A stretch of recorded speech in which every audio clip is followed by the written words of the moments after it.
আসসালামু আলাইকুম। সম্প্রতি আমাদের মাইলস্টোন স্কুল অ্যান্ড কলেজে ঘটে যাওয়া একটি মর্মান্তিক দুর্ঘটনার কথা আমরা সবাই অবগত আছি। এটিতে অনেক শিশু নিহত হয়েছেন, অনেক আহত হয়েছে, অনেক টিচাররা আহত এবং নিহত হয়েছেন। এটি আমাদের জন্য আমরা যেটা বলি একটা ন্যাশনাল ডিজাস্টার। এবং এটি যারা ফেস করেছেন সরাসরি এবং যারা দেখেছেন তারা সবাই ট্রমাটাইজড। ইনফ্যাক্ট আমরা যারা প্রফেশনাল আমরা নিজেরাও ট্রমাটাইজড। কিন্তু আমাদেরকে আসলে তো কাজ করে যেতে হয়। আমরা শুধু ট্রমা নিয়ে বসে থাকলে আমরা হবে না। যারা ট্রমাটাইজড তাদেরকে হেল্প করার জন্য আমাদের পাশে থাকতে হয়। তো এটার জন্য আজকে মূলত এই ভিডিওটা মেক করা। আমাদের ট্রমার পরবর্তী সময়ে বেশ কিছু মানসিক অসুবিধা হয়, যার মধ্যে অ্যাকিউট স্ট্রেস ডিসঅর্ডার এবং পোস্ট ট্রমাটিক স্ট্রেস ডিসঅর্ডার। এই দুটি দুটি সাংঘাতিক রোগ এবং যারা ভুগে থাকেন তারা প্রচণ্ড রকম কষ্ট পেয়ে থাকেন।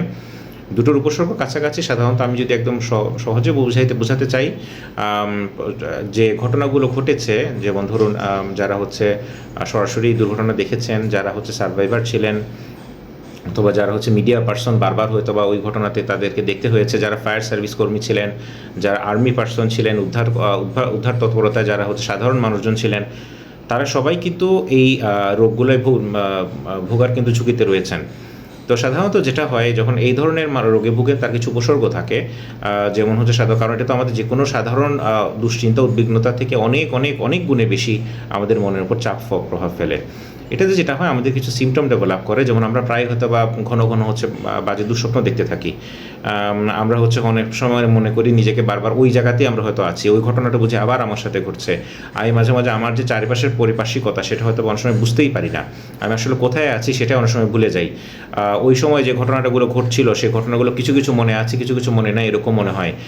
সবসময় একটা নেগেটিভ ইমোশন কাজ করে, নেতিবাচক চিন্তা কাজ করে, নিজের সম্পর্কে চারপাশ নিয়ে কনস্ট্যান্ট একটা নেগেটিভিটি কাজ করে এবং মন আর ভালো লাগে না, সব কিছুকে খালি খারাপ মনে হয়। এবং মাঝে মাঝে যেটা হয়, খুব বেশি অস্থিরতা, অশান্তি, উদ্বেগ, মন ভালো না লাগা, অন্যের সাথে মিশতে না পারা, এই ধরনের ঘটনা প্রায় ঘটে থাকে।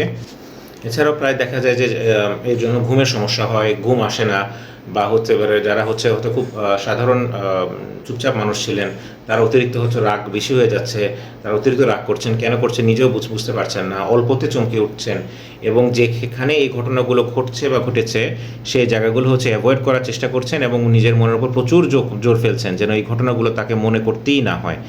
তো এই ঘটনাগুলোর ফলাফলে যেটা হয়, উনি আস্তে আস্তে, এই যে ব্যক্তিগুলো এই সমস্যায় ভুগে থাকেন, তারা সমাজে পিছিয়ে পড়তে থাকেন, তারা হতাশায় ভুগতে থাকেন, তারা অস্থিরতায় ভুগতে থাকেন, এবং এই স্মৃতি তাকে দিনের পর দিন তাকে তাড়া করে ফিরতে থাকে। এবং সেটা যখন 1 মাসের বেশি যখন হয়ে যায়, তখন সেটা অ্যাকিউট স্ট্রেস ডিসঅর্ডার থেকে পোস্ট ট্রমাটিক স্ট্রেস ডিসঅর্ডার নামক আরেকটি রোগীতে রূপান্তর হয়, যদিও সিমটমগুলো একদম প্রায় কাছাকাছি।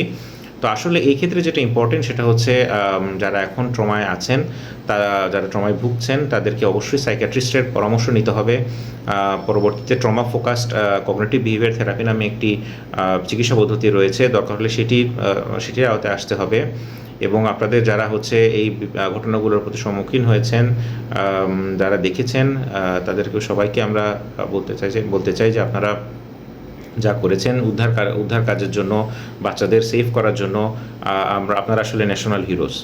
সবাই আমরা আপনার ন্যাশনাল হিরোজ। বাট একই সাথে আমাদের নিজের খেয়ালও রাখতে হবে, নিজের মেন্টাল স্টেটেরও খেয়াল রাখতে হবে, সেটিকে আমরা যেন একটু যত্নবান হই। আমরা সবাই জানি যে জাতীয় মানসিক স্বাস্থ্য ইনস্টিটিউট একটি হটলাইন চালু করেছে। এছাড়া যারা সমস্যায় ভুগছেন তারা অবশ্যই জানাবেন। এবং আমি আমার সামান্য যতটুকু সাধ্য সেটা আমাদের চেষ্টা করে যাচ্ছি, যারা আমাকে জানাচ্ছেন তাদেরকে সহায়তা করার জন্য। আশা করি আল্লাহ আমাদের জন্য এই কষ্টের সময়টা সহজ করে দিন। আসসালামু আলাইকুম।